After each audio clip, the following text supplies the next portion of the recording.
সব গানের জন্যই যখন সফলতা আসে তখন ভালো লাগে, সব মিলেই আসলে আনন্দটা একটু ডাবল ট্রিপল হয়ে গেছে। রায়হান রাফি পরিচালিত তুফান সিনেমায় মিমি চক্রবর্তীর কণ্ঠে দুষ্টু কোকিল শিরোনামের যে গানটি সারা বাংলার সঙ্গীতপ্রেমী শ্রোতা দর্শকদের মধ্যে ঝড় তুলেছে, সেই গানটিতেই গেয়েছেন প্লেব্যাকে এই প্রজন্মের সেরা শিল্পী দিলশাদ নাহার কণা। বলা যায় কিছুটা দিন বিরতির পর কণার ভাগ্য আরো সুপ্রসন্ন করতে দুষ্টু কোকিল গানটি যেন কণার কেরিয়ারের জন্য আশীর্বাদ হয়ে এলো।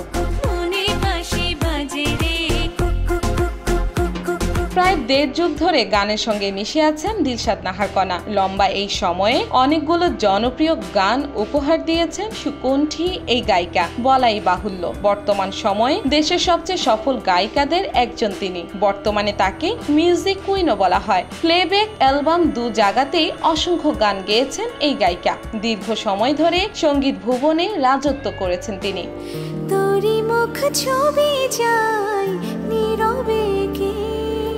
১৯৮১ সালে ১৫ এপ্রিল ঢাকায় জন্মগ্রহণ করেন কণা। মিরপুরের টাইনি টক স্কুলে, মগবাজার বালিকা উচ্চ বিদ্যালয় এবং লালমাটিয়া কলেজে কেটেছে তার শিক্ষা জীবন।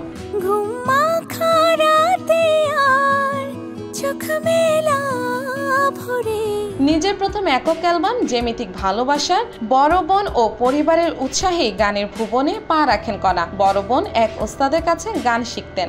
বোনের হারমোনিয়াম ও তবলার সঙ্গে খেলা করে সময় কাটাতেন কণা, আর সেই সুবাদে আয়ত্ত করেন হারমোনিয়াম ও তবলার সুর। কণা তখন ক্লাস 1-এ পড়ে। বয়স বেশি হলে 5 কিংবা 6 বছর। গান বাজনার প্রতি এমন আকর্ষণ দেখে বাবা মা তাকে শিশু একাডেমিতে ভর্তি করিয়ে দেন। কণা তার সঙ্গীত জীবন শুরু করেন 2000 সালে। এরপর শুরু হয় সঙ্গীতের পথে কণার অবিরাম ছুটে চলা।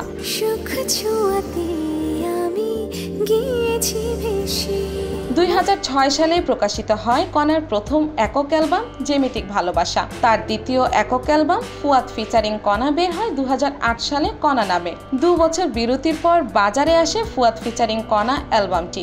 2011 সালে প্রকাশিত হয় তার তৃতীয় অ্যালবাম সিম্পলি কণা।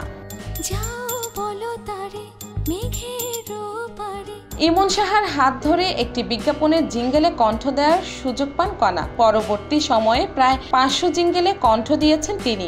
আভিত লাম্হে শিরোনামে একটি হিন্দি বিজ্ঞাপনেও কণ্ঠ দিয়েছেন কণা। বাংলা ও হিন্দি ছাড়াও সিংহলি এবং আরবি ভাষায়ও জিঙ্গেল করেছেন কণা।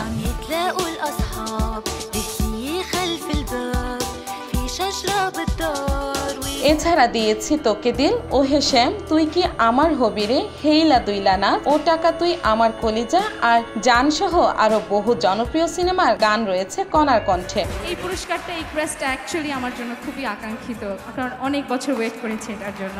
তিনি বসগিরি চলচ্চিত্রে, দিল দিল দিল, পোড়ামন 2 চলচ্চিত্রে ওহে শ্যাম এবং বিশ্বসুন্দরী চলচ্চিত্রে তুই কি আমার হবি রে গানের জন্য 3 বার সেরা গায়িকা বিভাগে মেরিট প্রথম আলো পুরস্কার অর্জন করেছেন।